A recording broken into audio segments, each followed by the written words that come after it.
Hey heroes, and welcome to another electric episode of History of the Marvel Universe. This channel is sponsored in part by Patreon supporters. If you would like to vote in monthly polls that help decide what topics get covered on the channel, then you can sign up for an amount of your choosing over at patreon.com/MaryMarvelite. The link is in the description below, along with other places you can find me. This week's tale begins in the midst of the Marvel Age when a heavily armed group of terrorists launched an attack on a nuclear power plant in East Manhattan. Purporting to be acting on behalf of the people, these men sought to sabotage the facility with an explosive device, but in doing so triggered a chain reaction within the atomic reactor that would prove to have bizarre and unexpected results. Through an inexplicable and unknown form of fusion, the electrical energy unleashed in the blast expanded instead of exploding, absorbing electromagnetic patterns from the brains of those enveloped by it. As a result, the energy itself became psionically charged and coalesced, forming a living electromagnetic field with limited sentience that instinctively took a humanoid form.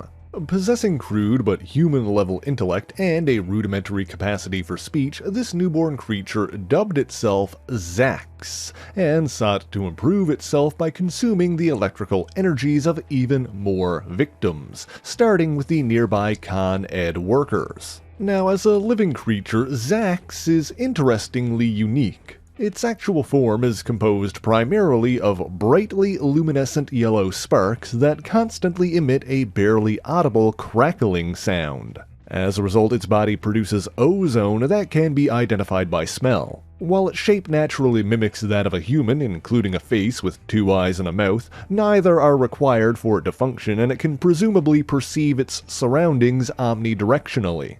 Despite its body being virtually weightless, the electrical field which held it in humanoid shape behaved much like a force field, allowing Zzzax to interact with solid objects, and it even possessed considerable superhuman strength while doing so. While seemingly unable to render this field intangible at will, Zzzax does possess the ability to discharge bursts of electricity of up to several 100,000 volts from within itself. After its initial creation, Zzzax quickly sought more victims to feed on, and soon encountered Bruce Banner, the alter ego of the Incredible Hulk. Fortunately, Banner was rescued by the avenging archer Hawkeye, who saw news of the monster's rampage and was close enough to intervene.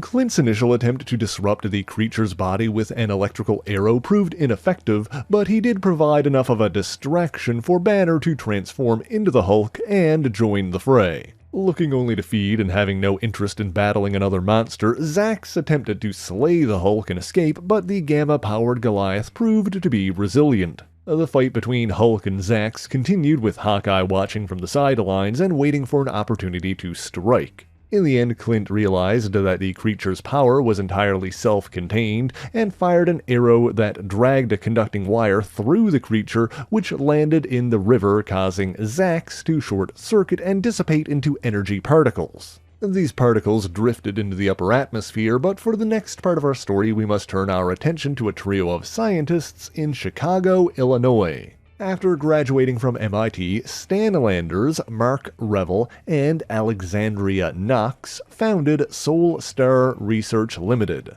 They sought to prove a theory that electrical brainwave patterns had been scattered into the atmosphere throughout history, and developed a machine designed to collect and record them. And it just so happens that several months after his encounter with Zzzax, Bruce Banner found work as a custodian at Soul Star, and ultimately advised the trio on how to make their device work. They used their machine to prod the heavens for electrical thought impulses, and unknowingly detected the remains of the Living Dynamo. And when these particles were collected, they swiftly reintegrated and coalesced into a humanoid form once again.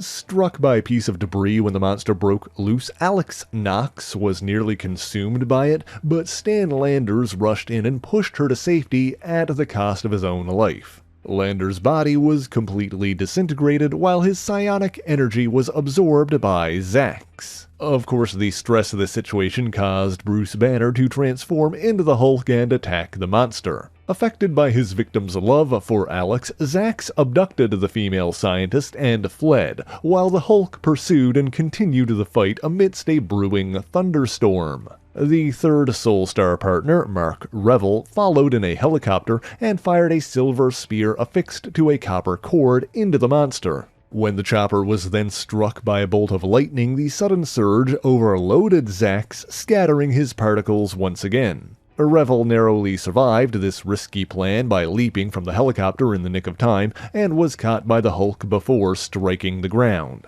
Zzzax's scattered particles remained in the general area, and roughly 1 year later, they were drawn into another nuclear power station during an unstable core reaction, reconstituting its body once again. This time, it fed on over 24 scientists, absorbing their psionic energy and increasing its own intellect significantly. Endowed with creative thought and technical expertise, Zzzax used a newfound ability to travel through Chicago's power grid and once again find Alex Knox. This time, when he encountered her, she was in the company of the bulletproof hero Luke Cage, commonly known at the time as Power Man. Now, Cage may have been more susceptible to Zzzax's electrical attacks than the Hulk was, but was still resilient enough to survive when the monster rendered him unconscious and was subsequently awakened by Mark Revel. Zzzax, meanwhile, brought Alex back to the power plant and intended on using a molecular transformer and paramagnetron grid he'd created to convert her into another electromagnetic entity. Fortunately, she was saved by Luke and Mark before this could take place. In the ensuing battle, Mark Revel attempted to kill the monster by dousing it in liquid helium, and while this appeared effective, Zzzax succeeded in killing Mark before he could finish the job. In the end, Luke pinned Zzzax to his own machinery with a steel beam, and the freezing helium released by Mark before his death rendered the device's high-voltage conduits superconductive, causing electricity from Zzzax itself to overload the machines, resulting in an explosion that scattered the monster's particles once again. With 2 of the Soul Star research scientists dead and the third wanting to put the whole affair behind her, the company was rendered defunct and its patents were purchased by Tony Stark. Meanwhile, Bruce Banner successfully gained full control over his transformation and Hulk form. As such, Stark provided funding and technology used to build a facility designed by Banner in upstate New York, the North Wind Observatory, the construction of which was overseen by a Stark employee named Scott Lang, who some of you may know better as the second Ant-Man. Tony himself was not present, as this was during a time when he was struggling with alcoholism, which may have clouded his judgment, for the power core he provided for the observatory was based on the one used by Soul Star Research. As a result, Zzzax's scattered particles were drawn to the new facility, and a power surge allowed the electromagnetic intelligence to be revived once again, albeit without the increased mental acuity of its previous incarnation. The Living Dynamo battled the Incredible Hulk once again, but this time the Green Goliath was armed with Bruce Banner's intellect. As such, he was able to defeat Zzzax by penetrating his humanoid form with power cables, connecting the creature to the Soul Star technology before reversing the power flow and sending Zzzax back into the upper atmosphere. This time, however, the Living Dynamo's particles did not scatter as they had done before, and Zzzax was later returned to Earth by a supervillain known as Graviton, who sought allies whose powers complemented his own, specifically so that he could form a team in which each member embodied one of the 4 fundamental interactions in physics: gravity, electromagnetism, weak nuclear force, and strong nuclear force. Whereas Graviton and Zzzax naturally represented the former 2, he also recruited aliens named Half-Life and Quantum for the latter. This team-up was short-lived, however, as Zzzax and its extraterrestrial allies battled the Avengers West Coast Division, one of whom was none other than Hawkeye. With an assist from his teammate Wonder Man, the Avenging Archer was able to defeat Zzzax in a similar manner as before, this time using a conductive wire to connect it to an exposed water main. Seemingly growing more resilient, this time Zzzax was able to reform independently, but was nonetheless captured by the authorities and held in a special containment center in New Mexico's Gamma base. There, S.H.I.E.L.D. agent Clay Quartermain spearheaded a project to use the Living Dynamo to endow a human being with similar abilities, and Air Force General Thunderbolt Ross volunteered. They performed an experiment in which they slowly transferred electromagnetic energy from Zzzax to Ross, but the creature had evidently retained some level of cunning from its previous victims and intentionally held its power back until the S.H.I.E.L.D. scientists opened the circuits wide enough for it to flood through them, overwhelming Ross and devouring his brain's electrical impulses. As a result, Zzzax was able to break free, however Ross's mind survived being absorbed and deeply affected the monster's personality, essentially forming an amalgamation of the two.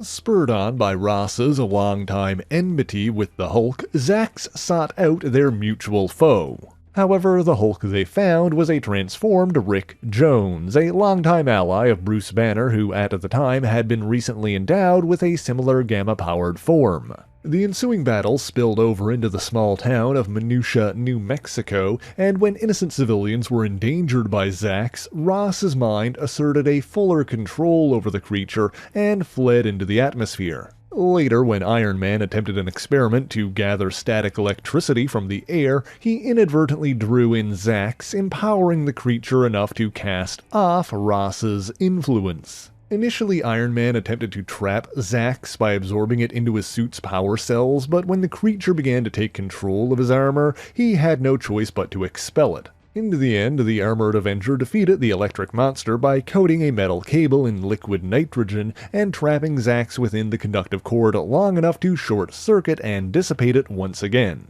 Meanwhile, after being separated from Zzzax, Ross's mind returned to his original body. He accomplished this by maintaining a vestige of the creature's electrical power, but this energy was then expended when Ross used it to defeat a grotesque mind-controlling mutant called Nevermind that had infiltrated Gamma Base. Zzzax itself was later reconstituted by Randall Darby, aka Paralyzer, a mutant criminal with control over electricity who used a power station in Manhattan to intentionally revive and enslave the electric monster. This time Zzzax was little more than a silent servant for the other villain and was ultimately defeated in a battle involving Spider-Man, Blade, Ghost Rider, Johnny Blaze, Frank Drake, Hannibal King, Morbius, and Spider-X. You may not have heard of the last one of those, but he was a young man named Brian Cornfield who was transformed into a man-spider by the Darkhold. While Spider-X was slain by Zzzax, the others succeeded in overwhelming the electric beast, forcing it to lose cohesion once again. Sometime later, S.H.I.E.L.D. agent Jack Truman, aka Agent 18, was tasked with capturing the time-traveling mutant adventurer Cable. To this end, he obtained the vacuum tube that Clay Quartermain had previously held Zzzax captive in, and used residual energy to draw in and reconstitute the monster with a psionic transponder. Seeking to lure Cable out by any means necessary, Truman released the electric monster, which was still as mutant mindless as its previous incarnation, and it went on a rampage in Hell's Kitchen. This did indeed lead to Cable confronting the creature, and in the end the mutant adventurer defeated Zzzax by dousing it with a water main, shorting it out. It subsequently rematerialized, regaining its original intellect, but was quickly captured again, presumably by S.H.I.E.L.D. after the incident involving Agent Truman, and was imprisoned in New York's superhuman holding facility, the Raft.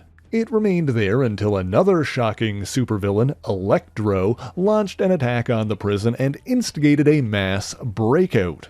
The Living Dynamo laid low for a while, feeding on energy from power plants instead of attacking humans, but was eventually tracked down by Agent Clay Quartermain. Still deemed a threat by S.H.I.E.L.D., which at the time was controlled by Tony Stark, Zzzax was confronted by a squad called the Hulkbusters, which was organized by Quartermain and led by the Hulk's cousin, the She-Hulk, who defeated the Living Dynamo by confining it in an electromagnetic trap. This containment device was then stored in the S.H.I.E.L.D. helicarrier, where Zzzax successfully took over various computer systems and struck back at its captors before its escape attempt was thwarted by She-Hulk. Zzzax was then held prisoner alongside other monstrous Hulk foes, during which time S.H.I.E.L.D. extracted energy samples for further study. After that, there was an incident in which the young genius, Amadeus Cho, launched a cyber attack on S.H.I.E.L.D.'s computer systems, infecting them with a self-replicating neo-virus that would cripple the entire organization. He was ultimately talked down by his ally, the demigod Hercules, who convinced him that he was going too far, but in the midst of this attack, Zzzax was able to free itself and escape once again.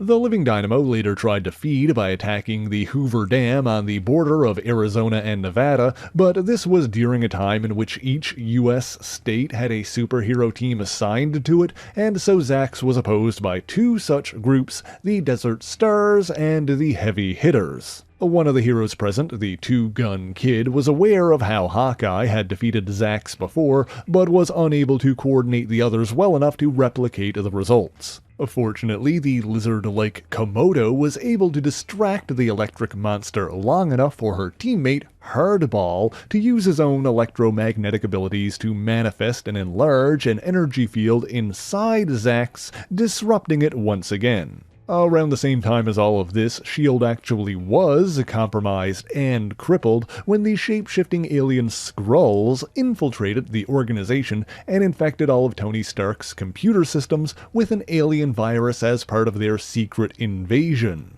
In the wake of that conflict, S.H.I.E.L.D. was dismantled and reorganized into a new organization headed by Norman Osborn, which he dubbed Hammer. As one of his many initiatives, Osborn funded the development of a new company called the Origins Corporation, which was designed to sell superpowers to the public. Osborn also freed a rogue army general named John Ryker from a former S.H.I.E.L.D. prison and made him the CEO of Origins. Now, Ryker's story is a whole other can of worms, but he was chosen for this job because he had experience orchestrating the creation of new superhumans using tissue from existing gamma mutates. Notably, he was responsible for the formation of the rogue superhuman military unit known as the Gamma Corps. Next, we need to talk about a sergeant in the U.S. Army named Aaron Cicero, whose unit was attacked during a peacekeeping operation in the Balkan nation of Simkaria. As the sole survivor from her unit, Cicero was sent back home and subsequently suffered a severe PTSD attack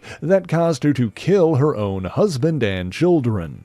She locked herself in her home and held off the military police for 6 hours, during which time she killed 3 officers, but Sergeant Cicero was eventually apprehended, court-martialed, and sentenced to death.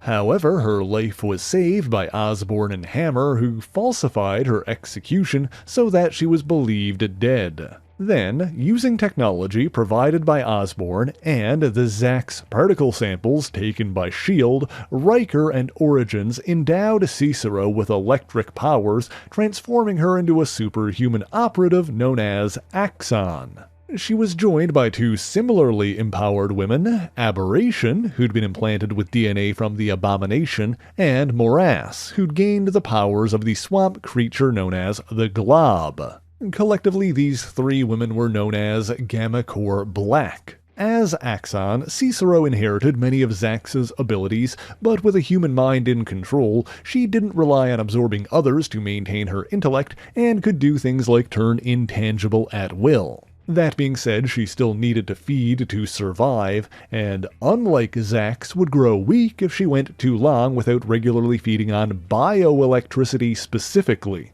For their first mission, Axon and Gamma Corps Black were sent to harvest genetic material from a She-Hulk, but probably not the one you're thinking of. This She-Hulk was named Lyra, and while her story is also a bit of a complicated one, the short version is that she's the daughter of Thundra, a warrior woman from an alternate future timeline who used cell samples harvested from the modern-day Hulk to become pregnant and give birth to a She-Hulk daughter. After traveling to the prime reality, Earth 616, Lyra joined an agency called Armor, which was dedicated to protecting the Earth from extra-dimensional threats, and began growing close with a fellow agent named Alex Erda. However, when Gamma Corps Black attacked, Axon murdered Alex both to feed and to eliminate him as a witness. In the ensuing battle, Axon was even able to drain the gamma energy from Lyra, however in doing so she inherited her specific limitation.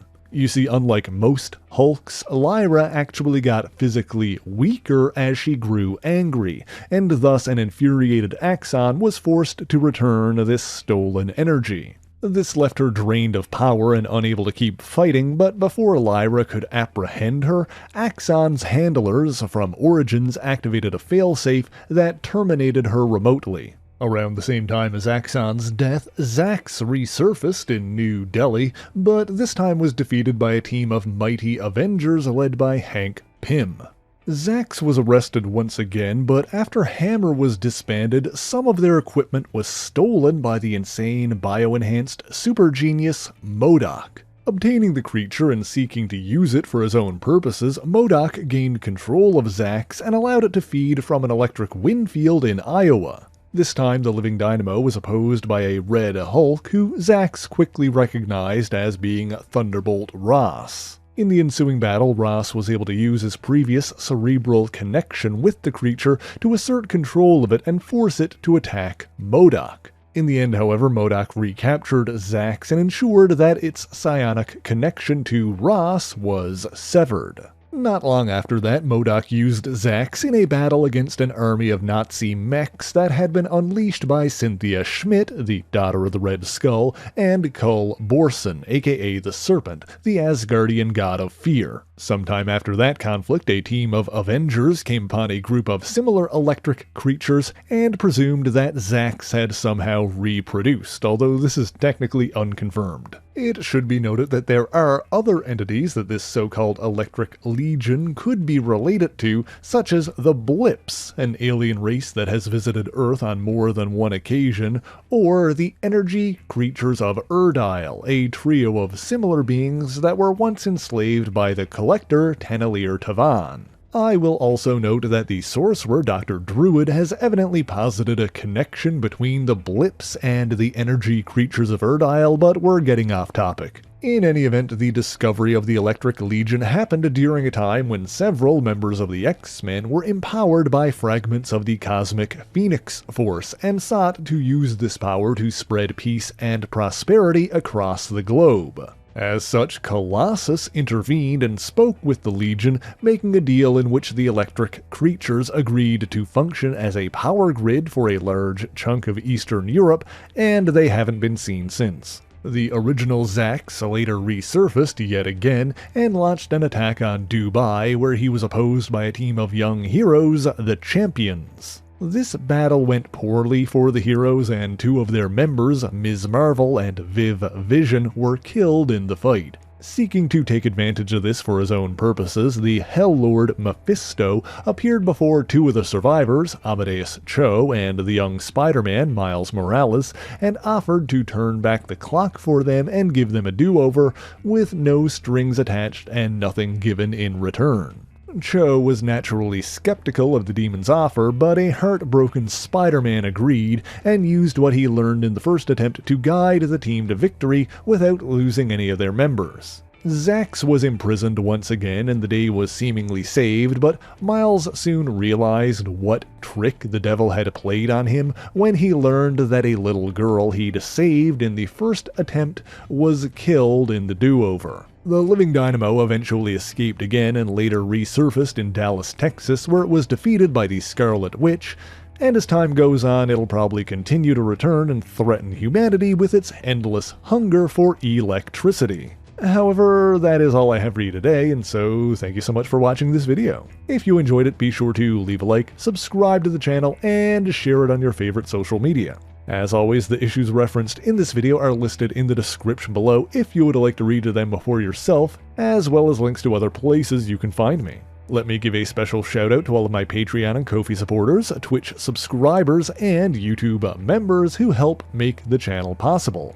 By signing up for any ongoing amount on any of these platforms, you'll get your name in these special thanks here, but Patreon is the one that helps determine what topics get covered on the channel via monthly polls. That being said, if there's anything in particular that you want me to talk about, be sure to let me know in the comments. But that is indeed all I have for you this week, and so until next time, true believers, Excelsior!